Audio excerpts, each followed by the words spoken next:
दारपुर गांव इतना छोटा था कि किसी भी नक्शे पर मुश्किल से ही दिखाई देता था।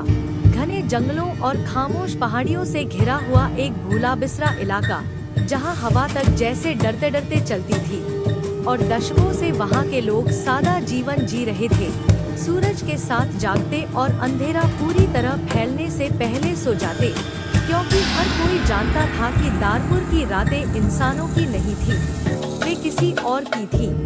किसी बहुत पुराने और छिपकर देखने वाले की। बाहरी लोग शायद ही कभी वहां आते थे, और जो आते भी थे ज्यादा दिन रुकते नहीं थे, क्योंकि गांव की हवा में एक अजीब सी भारीपन था, एक अनकहा खतरा जो त्वचा के नीचे उतरकर चेतावनी देता था। और दारपुर के बीचों बीच एक पुराना उजड़ा हुआ कुआं था,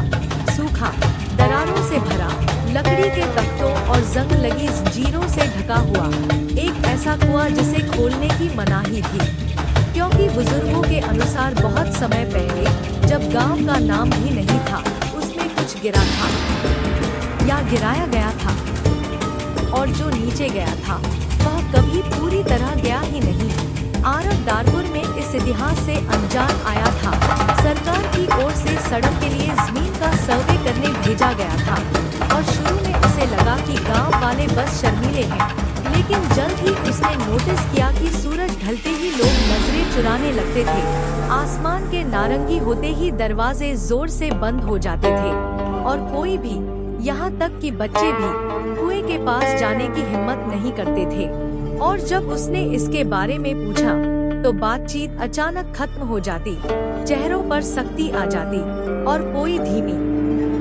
आवाज में कह देता, कुछ चीजें दबी ही रहने देना बेहतर होता है। फिर भी जिज्ञासा उसे अंदर ही अंदर खाए जा रही थी, खासकर रात में, जब वह अपनी खिड़की के बाहर से आती फुसफुसाहटें सुनता, आवाजें जो उसका नाम पुकारती थी, ऐसे लहजे में जो उसे जानी पहचानी लगती थी, जबकि वह वहाँ भी थी। वो जानता तक नहीं था। तीसरी रात, उसके दरवाजे के बाहर एक औरत खड़ी थी, चेहरा सफेद, आंखें खोखली, बाल उलझे हुए जैसे कांटों में घसीटे गए हों, और उसने गिड़गिड़ाते हुए कहा कि अगली पूर्णिमा से पहले गांव छोड़ दे, क्योंकि यह गांव राजों पर पलता है और कुआं यादें मांगता है। लेकिन इससे पहले कि आरव कुछ पूछ पाता, वह अंधेरे में गायब हो गई, पीछे छोड़ गई गीली मिट्टी की बदबू।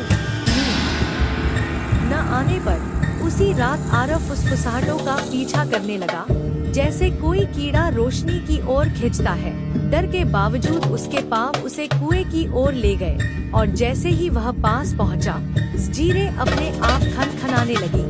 तख्ते करा उठे, और नीचे से ठंडी सांस उठी जिसमें हजारों रोने की आवाजें मिली हुई थी। और तभी उसने कुएं की गहराई में चेहरे देखे,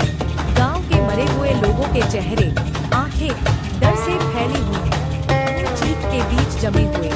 और उन्हीं में उसने उस औरत को पहचाना जिसने उसे चेतावनी दी थी। उसके होंठ बिना आवाज के हिल रहे थे,